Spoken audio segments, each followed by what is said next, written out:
வணக்கம். ஜிகேஎஸ்வி ரவிச்சந்திரன்.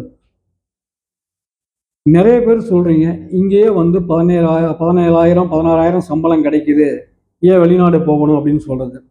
அரசாங்கம் கொண்டு வர வெளிநாட்டு கம்பெனிகளில் உருவாகிற வேலை வாய்ப்பு உயர்தரமான சம்பளத்திலையும் நடுத்தர சம்பளத்திலும் உருவாகிற வேலை வாய்ப்பு வந்துட்டு 20% தான். மீதி 80% வேலை வாய்ப்புகள் அனைத்தும் தற்காலிக வேலை வாய்ப்பு. தற்காலிகமாக உங்களுக்கான ஒரு வேலை வாய்ப்பு, தற்காலிக வருமானமான 16,000 17,000 தான் உங்களுக்கு கிடைக்கும். இதுக்கு மேலே அரசாங்கத்தால் வேலை வாய்ப்புகள் ரொம்ப உருவாக்க முடியாது. நாம தான் நம்ம திறமையை வளர்த்துக்கிட்டு அடுத்த லெவலுக்கு ஜாப்பு மாறி நம்ம வருமானத்தை பெருக்கிக்கிட்டு நம்ம வாழ்க்கையை மேன்மை அடைஞ்சிக்கணும்.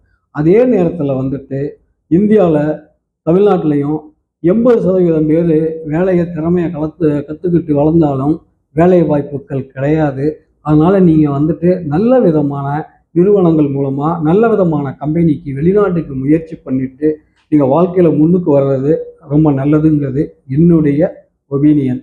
நன்றி, வணக்கம்.